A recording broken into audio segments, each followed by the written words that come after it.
I just wanted to introduce our next speaker. And good morning to anyone if you're just joining us. Welcome to the first ever AuggieCon. And if you're been hanging around, thanks for hanging around.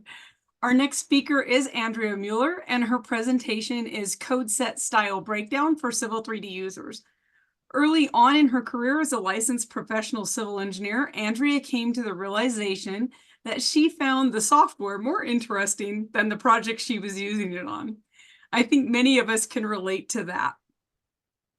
After her first year using Bentley MicroStation for WisDot, they switched to Autodesk Civil 3D. Looking back, she can honestly say that this decision by WisDot altered the trajectory of her career. It leveled the playing field as everyone who worked for WisDot now had to learn this new complicated software.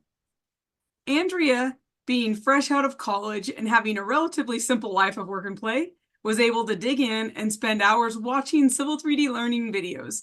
In the end, she really learned to love working with Civil 3D. Civil 3D was not without its challenges, and there were days she felt as though the software was personally attacking her, as it would crash at the worst possible times. Andrea still doesn't know if it's the projects or the program that she enjoys the most, but figures it doesn't really matter since she enjoys her work. I'll now turn the time over to Andrea Mueller. Thanks, Katie. I will share. Did you share my screen or do I need to share my screen? You can go ahead and share that. Just click share screen at the bottom. See it.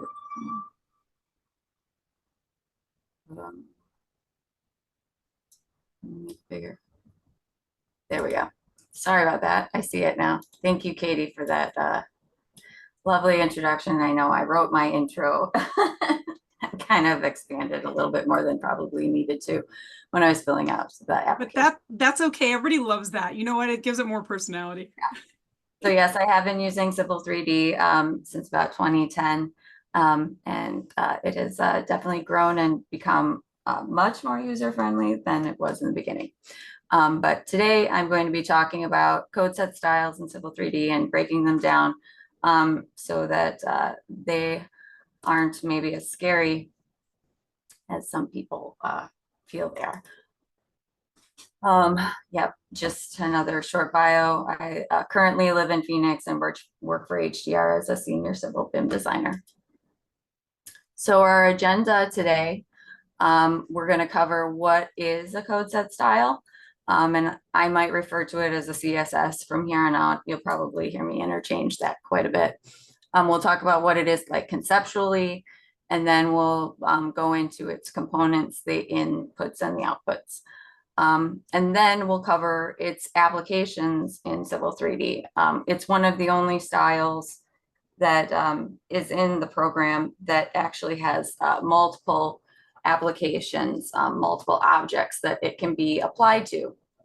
And so there are things that you might want to consider for those different applications in the software. And then if we have time, we will, I'll take some questions for sure. Some assumptions I'm going to make about you guys is that you viewers, is that you have opened and used Civil 3D a handful of times. You might be familiar with making just a corridor using the out-of-the-box styles, and therefore you have probably encountered a code set style, even if you don't know you have. I'm going to assume that you are aware of processes involved in editing object and label styles in general. We'll be seeing and styles being swapped out, and I'm not going to be able to get into the nitty-gritty of like the actual components of the object styles that might pop up, but so I'm going to assume that you kind of know how to do that, and then due to limited time, yeah, so that's just due to the time. I won't be able to get into those editing of objects and label styles.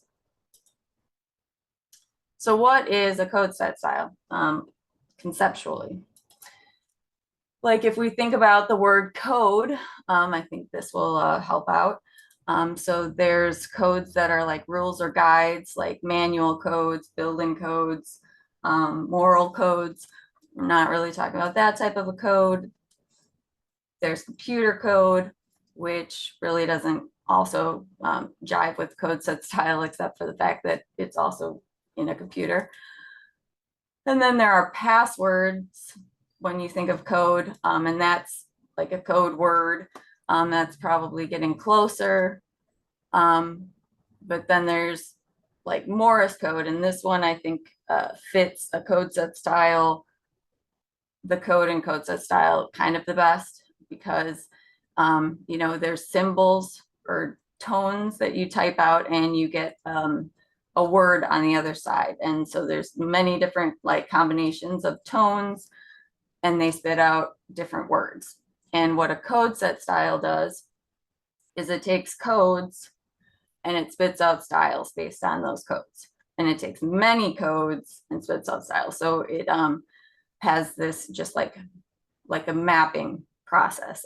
Or if you've ever heard of something like if this then that, I think that's a popular app some people utilize. So if this code then that style, or that's those styles even. So we have point codes as one of the inputs, and they cover marker label styles and also feature line styles. We'll look in these things more in depth, but then there's also link codes, and link codes cover link styles and label styles. Shape codes, and shape codes cover shape and label styles for shapes. So where would we find these codes? In Civil 3D, these codes get put into drawings from sub-assemblies. So you have assemblies that get created for your corridors, and the sub-assemblies that get attached to them come with codes. And this is a snip from the Autodesk help, Civil 3D help, looking at one of their lane sub-assemblies. And what you can see is there's all these P's.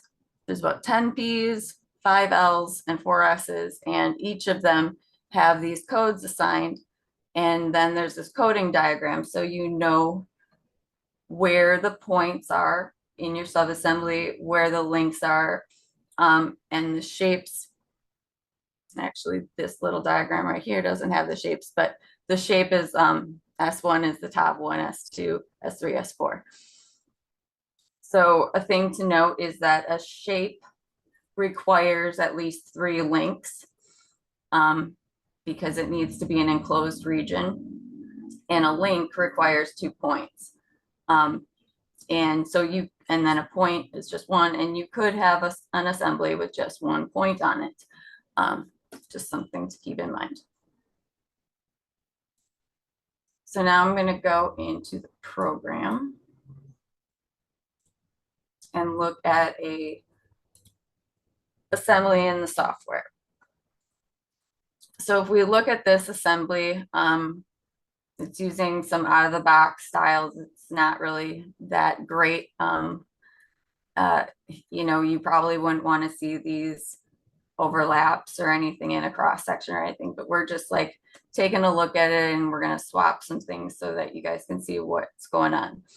So if I look at this link right here, it's pink. That's controlled by the code set style. This link is green, so these colors are controlled by the code set style. This is a point marker that's controlled by the code set style. And this point code is actually labeled with something like a station and elevate, or an offset and elevation. And then this is probably its point code. You wouldn't really need to see, it wouldn't be labeled hinge any other reason. So if we look at this link, subassembly properties, we can see that, yep, the point on that point is hinge, and the link code is datum. So that's datum is making it be pink. So if we would want to just see what happens or try to change that, let's cancel out of this and go into the assembly properties. And you can go to the codes, and we'll go into this code set style that's being applied. And we're going to look for that hinge point code and see what's being applied there. So there's this offset elevation and there's this basic square. So I'm going to change the style of that to be crown. And I'm going to click OK and I'm click apply. And click OK. And so now it's no longer a square. It's this little, it's actually the X. And you can see there's code, there's two codes here. There's the circle from this link and then the X from this link. And now let's go and change.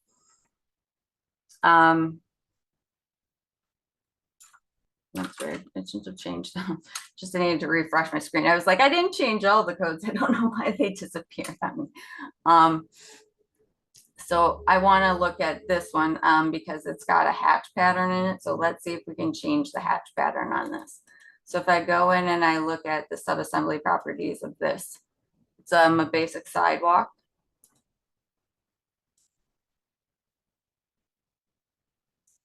And so I look at this and the input values I don't see anywhere where any of the codes are available. So I can't really tell what is making this hatch pattern be pink.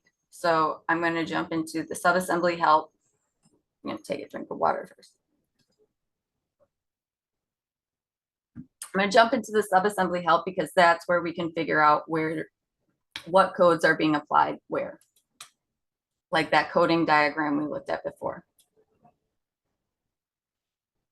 So if I scroll down to the bottom, I can see that the S1 is the shape, and so sidewalk is the code that's being applied. And I could also look and see what other codes are being applied, because in this subassembly, it looks like all of the codes are hard coded. Like there's no input codes for this. And so some subassemblies have their codes all like hardwired in, and you don't have the option to change the codes on the points or the links or the shapes. Close out of this. Close out of this one, and then I'm going to go back into the assembly, back into the code set style that's being applied, and look at the shapes and see that there's this sidewalk style that's being applied. And I'm going to just go in and modify the sidewalk style. And I'm going to change the fill to be a hatch pattern of sand. There's a lot of clicking. Okay, there's a lot of dialog boxes, and we can see like one small dot. So the scale of that sand is not quite right, but you can tell that it changed. So changing that sidewalk shape code changed the hatch pattern, and we would just want to make the hatch pattern a little bit scale differently. So we're going to go back to presentation. So once again, we have the code set style application location. So now we know what a code set style is and how it kind of works, and you know that it controls styles and of points, links, and shapes, and also their label styles. The application, the code set style application locations within the software are the assembly, corridor section, and section editor. Sorry, I have a hospital across the street from me, if you can hear. I apologize. So when we look at code set styles in the drawings, you can find which code set styles are in your drawings by going to your tool space, settings tab, general, and then they're under multi-purpose styles. And what we're looking at here, these code set styles are what come out of the box. And some of them have descriptions. So all codes, no shading, all codes with some selected marker, link, shape, code, labels, all shape code styles are turned off. my problem with the out of the box is that they don't really tell you where to use them. Like I said, there's the 4 applications, but they don't really link me to those applications at all. I probably will need to try one or all of them to figure out which one might work best and which one I should start editing for my intended project purpose. So what I suggest is when you start working with code set styles that you at least name them for their application, because we will want them to be doing different things per the application. So have at least a CSS for an assembly, one for a corridor, one for your cross sections, and then also one for the section editor. The section editor is probably the least, because you could get away with using your cross section one for the section editor. But you should at least have 3, and then the standard to come along, because we don't want to have errors, or most of the time we need to have the standard style in our templates and everything like that. So let's now go back to the software and we will look at the code set style for the assembly application. My panel thing.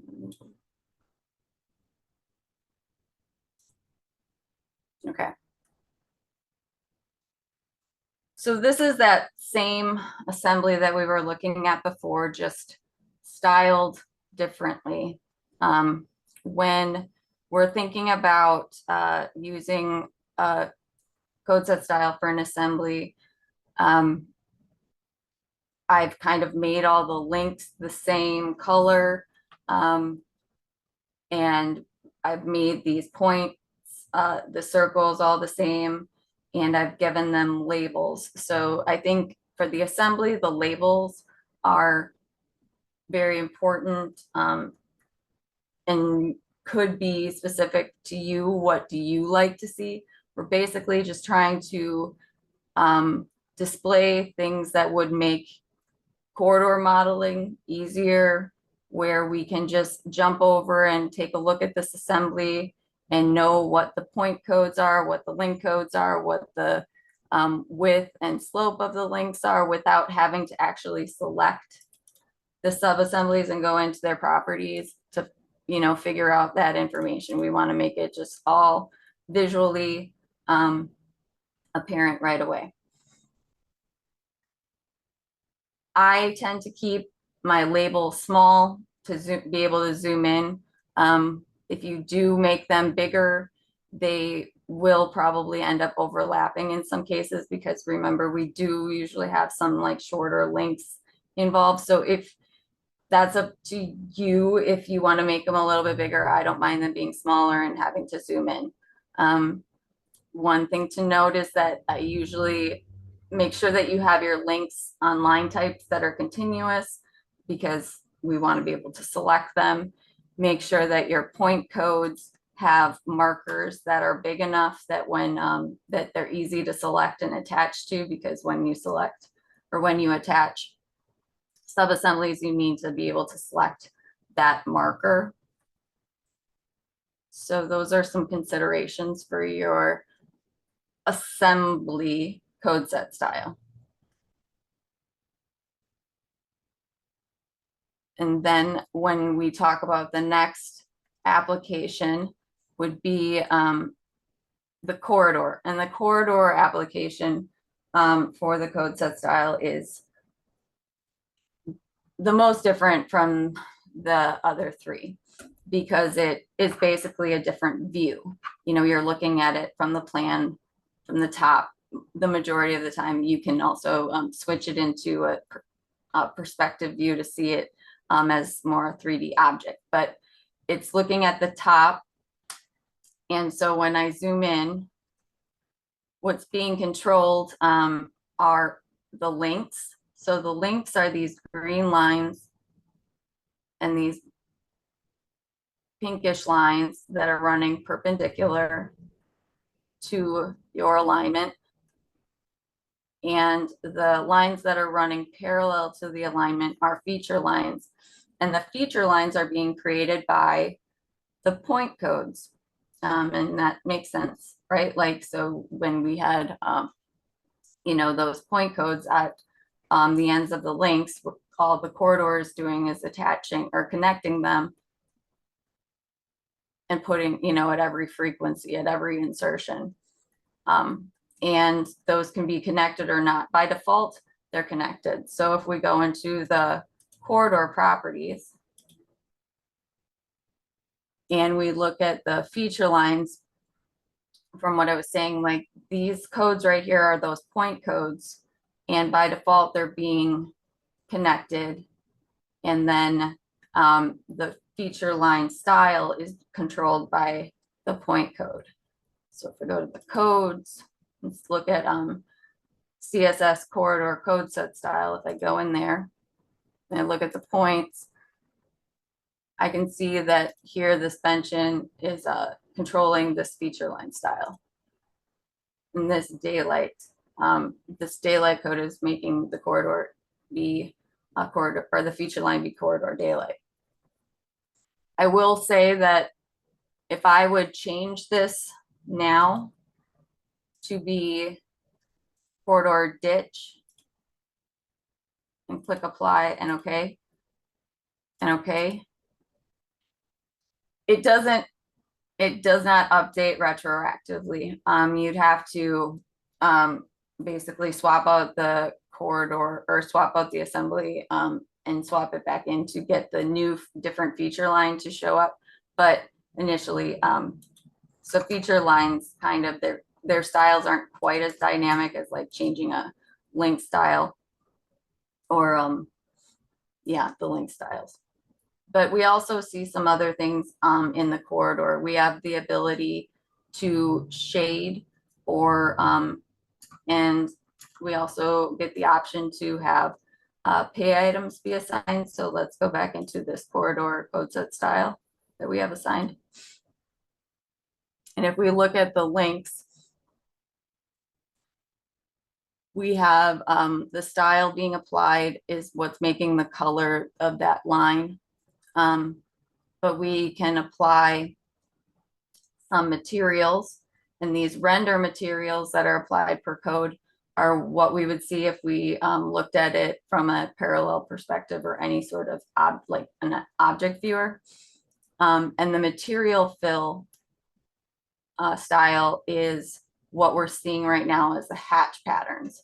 So right now, like on there's these grass hatches on the bench buffer and side channel, and that's what we're seeing, this pattern. And then for the sidewalk, which we had, which is weird, it's showing, well, that's weird because it's showing up pink. But let's I'm gonna make it be yellow just for so that we can see it change, because it shouldn't be showing anything. Okay, click OK. Yep, so that changed that to yellow. And I am going to swap into a 3D if we don't crash. I tried this earlier today, so we shouldn't crash, but just so you can see some of that rendering. Zoom out a little bit more.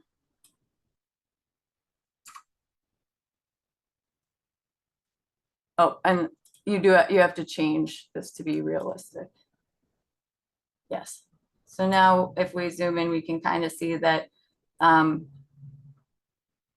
this sidewalk is gray, and then these those buffers and channels, the slopes are showing up as green, which is the grass, a realistic grass. And it's a little hard to see because it keeps highlighting. I didn't change that setting, but so that's pretty interesting and cool. If I change this back to be 2D wireframe, I just want to show like what it looks like. So this sidewalk has this hatch pattern showing up as the shape in the model view, and that can be nice, but what we don't have applied is like we don't see those little circles anymore. There's really, if you think about it, no real need to see the points as circles. So displaying them would just take up your computer's thinking power. So we make those non-display. Sometimes if there's multiple layers of pavement and you'll have, so you would see multiple links. Those links, the intermediate ones, can probably be turned off because they're just not going to be consumed. Or at least you could turn them off in the plan view and you could leave them on in the model view of the style, if that makes more sense to you. I'm going to switch back to top.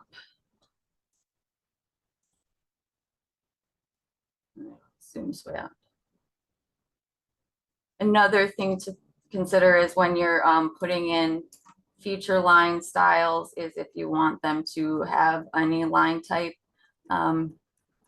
assigned, like this has some dashes in it, and sometimes that can be just annoying for selection purposes. Most of the time, we're not using the code set style. We're not like printing code, from a corridor. We're not generating the actual line work that we use in our plans production. You could, if you really increase the frequency of your corridor such that you weren't being like, because it's just straight lining between the frequencies along these. And so you'd have to really increase the frequency if you wanted it to match your curves in your alignment. I am noticing that I'm missing a link from this alignment to the first point. So I want to kind of just go back over here and see. This is the beauty of this, right? Like we can just jump over and take a quick look at this assembly and see that the datum, it's this datum link that isn't showing up over here. So if I look at that's what I should expect. If I look at this corridor properties, the code set style, and go to link, and I see that the link is only displaying in, so it's a model only style. So I have this model only set up to be turned off. So like I said, like maybe you have multiple pavement layers, and so you really don't need to see them in the plan view, but you want to be able to see those layers when you would go into a perspective view. And for the datum code, usually it is on the bottom, and usually it's not the only code that is being applied to a link. So what I'm going to show to fix this is, instead of giving the datum code a different style, I am going to go back over to the subassembly and I'm going to add another code to that link other than datum. So I'm going to add the underscore blue because that one has a style that should make that link show up. So you can have multiple codes on, this also shows that you can have multiple codes on subassembly links. This is a generic this is from the generic subassemblies. It's the link width and slope. It's one of my favorite subassemblies because you get to define a width, and the width is from where it's attached. Sometimes you have widths from baselines, and I find those a little bit more annoying to deal with because they often are very, very long or show up very long. So let's add to this link code. There's datum. You just put a comma, no space, and then I'm going to go underscore blue. Why? Okay. Go back over to the corridor, and I'm going to have to rebuild the corridor. And yep. So not only did blue have a link code or link style assigned to it differently to show up in the plan view, but it also had this material shading going on. So that also appeared. I'm going to switch back to the PowerPoint presentation. I think I might have a slide or two to catch up on. So with the assembly, let's cover these. So with the assembly, when we're talking about or thinking about our code set style that we want to have applied to the assembly, you know, things that what we want to make sure are that it's quick and easy to see the codes on the links and the points, and then also make sure that those points are big enough to select and attach other sub-assemblies to. Your label text height can be what works best for you. If you, I say you're probably going to want to make it smaller so that you don't have overlapping text. And then also think about just line types that are continuous. You probably don't need to be using any dash line types in an assembly. It's unless you're going to go the route of maybe trying to plot your assembly code, your assemblies for typical sections. That is an option. Usually the only issue with plotting assemblies for typical sections is they're not vertically exaggerated. And sometimes for plans, you need to have some vertical exaggeration so that you can actually see your depths of pavement and your curb. So yes, then the function of an assembly, other than the appearance, is like what is important for design, what's going to make it easier for you to and more efficient, so that you don't have to actually select the sub-assemblies themselves to get the information like width and the slope, and for pavements like the depth of the pavement structures. And then we looked at the corridor code set style. And so corridors have more, they're just like more things to consider for the appearance. You'll want to consider the link color. For the points, you're going to want to look at what feature line styles are applied, and if they won't be applied if they're not connected, but usually by default, your feature lines will all be connected. We don't really need to have any label styles turned on, so make sure that your point and link and shape labels are turned off, or set to a no display style.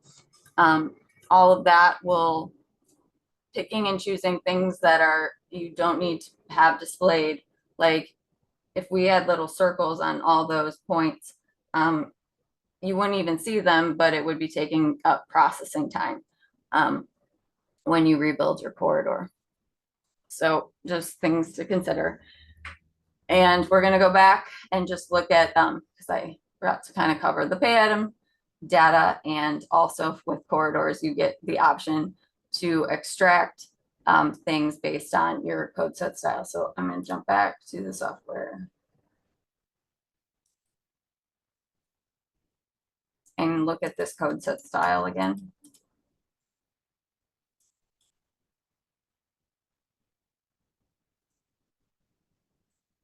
So with your corridor code set style, I need another.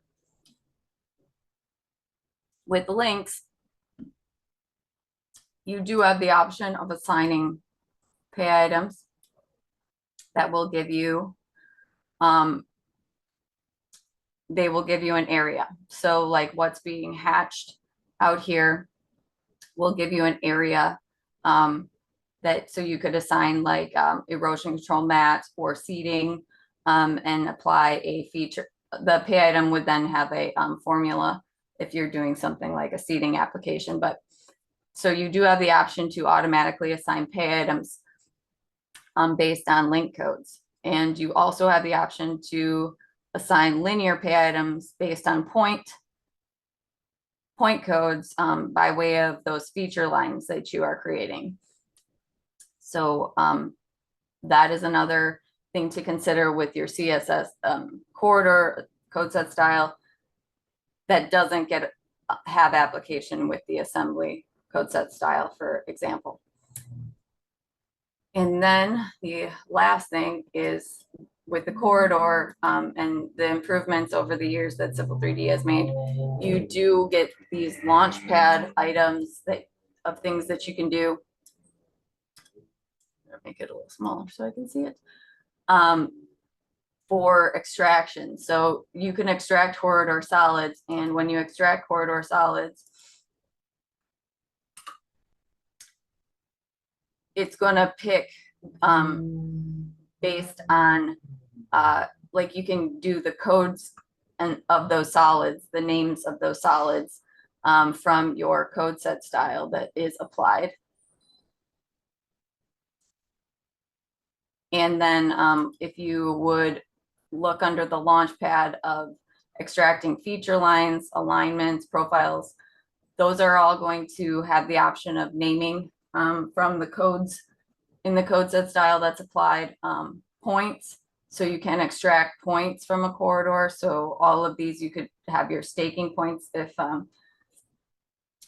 automatically extracted, and then they would have the code. So there's multiple ways that you can think about, or maybe get creative with taking information from your corridor and using the coding that you assign. And you might then have multiple code set styles for your corridors, like for just extracting points or based off of the data that you want to pull. So by no means do you only have to have one corridor code set style. You can have multiple code set styles. I just suggest you at least have one that is different from the rest. Okay, so then we will look at the corridor cross section and its application. And this one is pretty, I think, the most well or thought of when you think of a creating a corridor and wanting cross sections out of it, getting labels to apply where you want them and show what you want. So we'll go back into the program.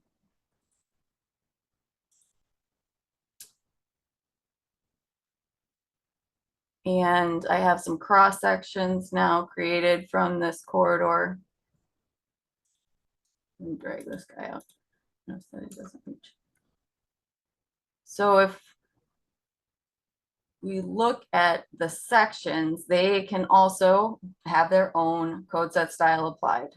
I look at the section view group properties.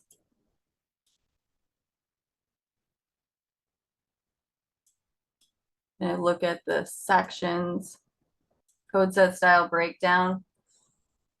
This is the style. This is a code set style. This is where the code set style is being selected that you want. So code set style corridor cross sections.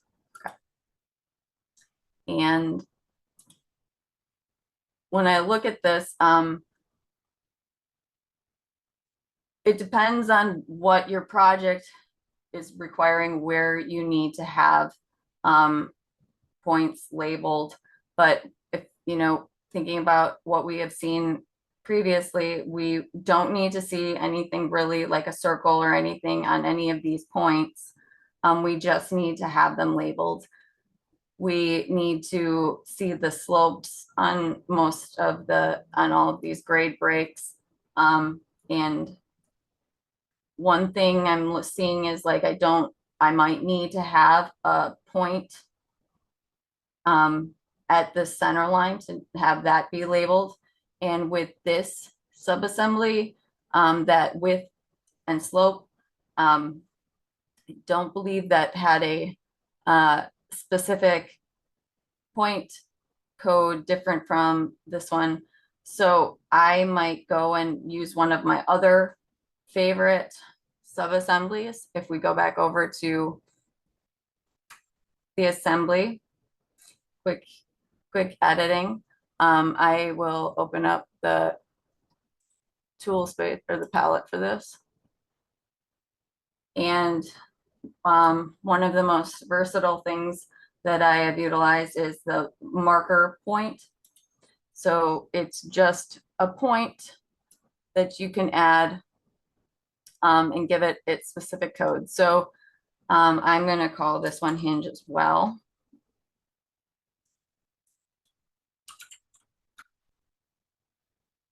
And I don't really have to give it a name. So I'll come in here and I'll select, you can either select this guy, this is for the assembly, or I could select this for the link. I'm going to select the assembly. Hope I've got, here we go. Okay. So now it's showing me that I've got hinge. So whatever is hinge should, this point was showing elevation and offset before. So now when I rebuild the corridor, I should get this point labeled on my cross section.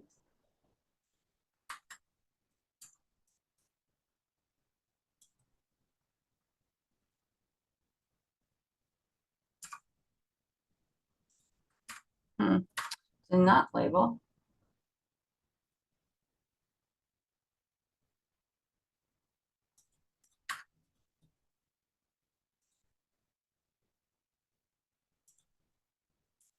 Maybe I need to oh, I did not, it takes into account capitalization of the first letter. Let's go back and check that out. Nope. This might be one of the few times where you want to actually, this label just makes the code all uppercase. And so it looks the same as this label, but it's not.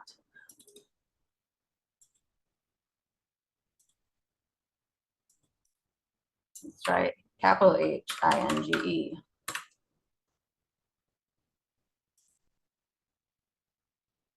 Now let's rebuild. If it doesn't show, I owe everybody $1. There we go. Okay, so capitalization matters.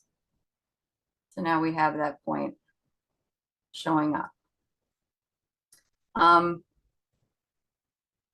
going to address this problem that we have going on over here. This sidewalk subassembly, out of the box subassembly, has some issues going on here because there's slopes that are appearing on the side links, which are not helpful.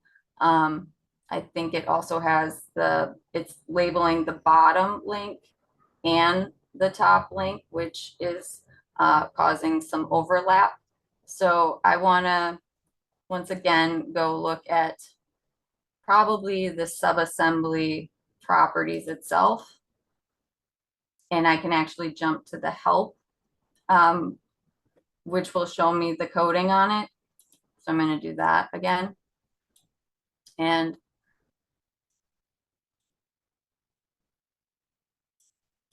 if I scroll down and look at the coding, I'm seeing that links 4 through 6, 4, 5, and 6 all have the same codes of sidewalk and datum. Link 1 just has top and datum.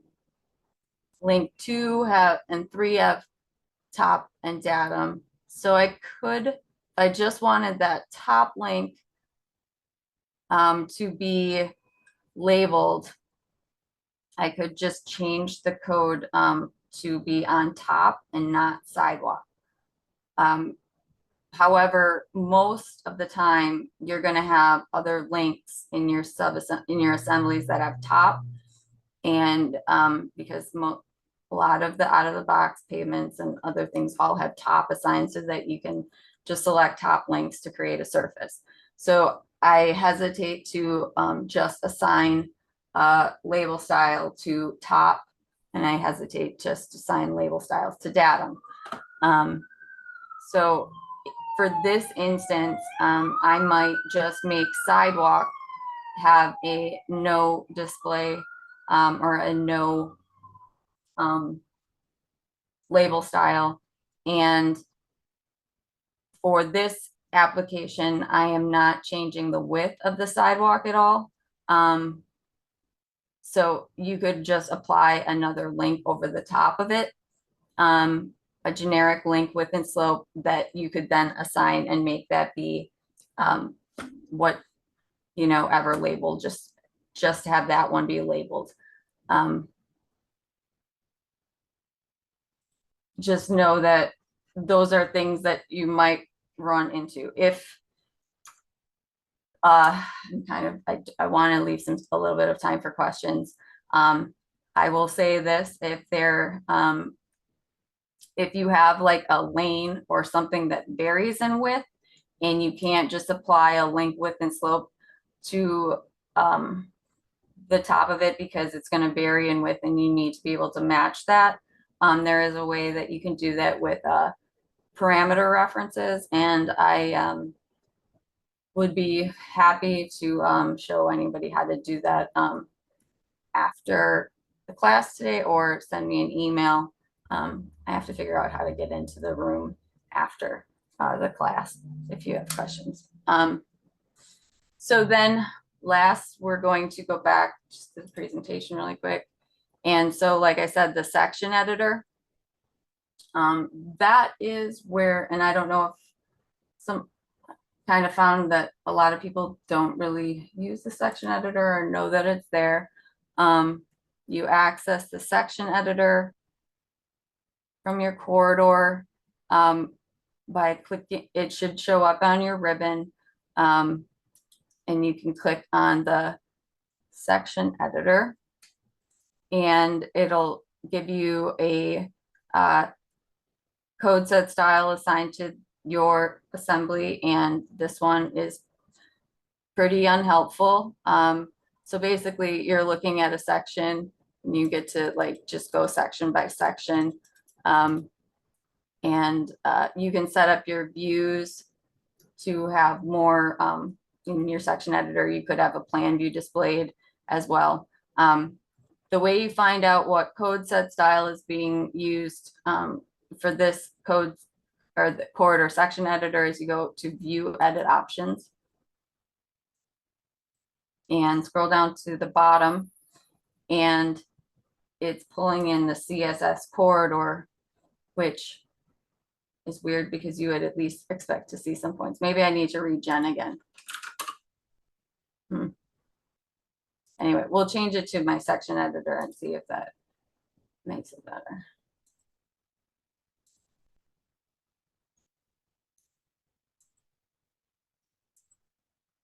Yeah. So for the section editor, you think about what you would like it to show you. And if you, do you need to have the points displayed? No, but it's not plotting. So you could have them be displayed. I like to be able to also see the codes on the links and the points. So I've just added that point code to offset elevation and my link width and slope. I'm seeing that this just has the slope. So I might go into my that code set style and I want to add the width to that link, my links.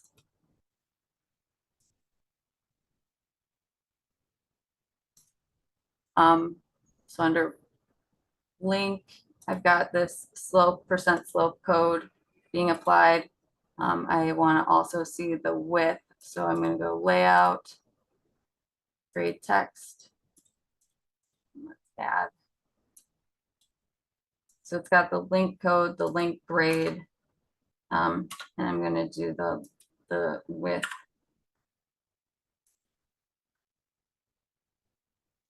Or link length. And I will make that be to the nearest 100. I'm going to add that @ symbol.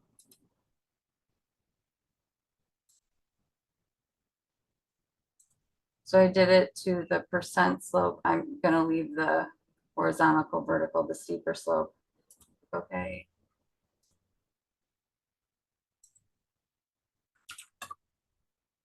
Yep, so now when I zoom in, I can see on those ones that are set to that percent, they have the 8-foot width added to them, which is nice. Yeah, so a few minutes remain. And I don't know, Katie, if there are any questions.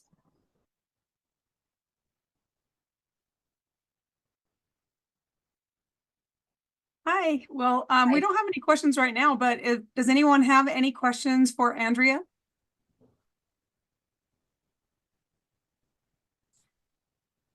It's a pretty big massive, like code set style. You can really make it complex and have a lot of codes in your code set style, or you can make it just have is there is the option just to have like no display. Sorry, I'll open it up first so I can describe this better. Like for all of the point, length, and shape, there is a default, and there's a default link. So for anything that is linked or that has a code that it'll apply something to, and there's a default or a no code, so you can set things, because some of the out of the box links, points, some of them don't have codes. Like that one where I added the marker point, there was no code there. Now, if I would have came in here and added a style and a label to something to this no code, it would have had something, it would have already had that applied to it. So you could get a really simple one would just be to have something applied to your default and no codes, and it would just be messy, but you could do that to your assembly just to see what is going on. One thing that also I find useful is if you would go and you can create a new code set style that's blank. So that's all that's there. You click OK. And I'm going to get out of this this section editor.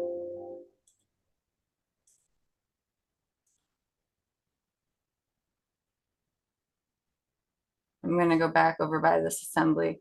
If I go back and find that new code set style I just created and edit it,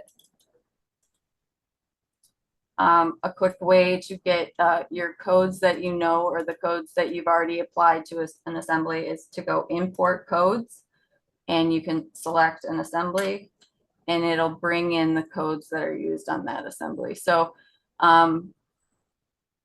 if you come into a drawing and you want to work with something fresh versus like if all they have are the out of the box codes, you could just bring in the only codes that are to the assemblies that you're using. You can also import codes by selecting a corridor. Andrea, we do have a question that just came in before we wrap up.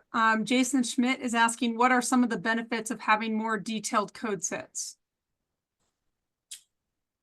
If you have a detailed code set and you can get your listing of the codes that are being used, like I would suggest if you want to have an extensive code set style that does apply, pay items, that you create a handout to all your users that is just, they don't even have to open up the code set style, that has the codes that they should be applying to sub-assemblies. I think that people, like, we should just use codes that make sense for where they're being applied, and limit the number of codes that you're using, just so that you can't, because I use like the same codes over and over and over again. Like I know I use hinge, I use daylight, I use edge of throughway. Like pick one or the other, pick edge of throughway, pick lane. Just try and come up with some concise. And then if you're the only person doing it, that's, one thing. But if we work with other teams, you have to just make sure that those members on your team also use those same codes. And so the code set style, I feel like gets definitely pushed to the end of any CAD manager's list of things to do, because it can be very overwhelming to consider, and making sure like everybody uses the same codes is a bit of a nightmare. But at least now I hope that this presentation has shown you that when you go into a drawing and you're looking at cross sections, you will at least be able to investigate why they're showing up, why things are being labeled the way that they are, and how to go about fixing or getting more labels or less labels to appear, so that you can have pretty cross sections, clean cross sections, as well as maybe get some pay items assigned at the same time. Wonderful. Thank you, Andrea. Really appreciate you sharing this information with us today. And there's been some great comments. People said that you make this process look easy, and I have to agree. So thank you so much for presenting today. Thank you for having me. It's been good for me to flush all this info out as well. So beautiful. All right. Awesome. So and I can just go in, is the lounge area? Yes. So I'm going to go ahead and thank you for bringing that up. I'm going to go ahead and post the conference lounge link in the chat. And anyone who would like to join Andrea or ask any questions, you can jump over to our conference lounge, and she'll be there in a few minutes. And as far as handouts, I know that the videos are being posted later, like down the road. So yes, I can also get you handouts to go along with this, that will appear when the video appears on the AUGI website. that will be correct. Yep. Awesome. Okay. Thank you. Okay.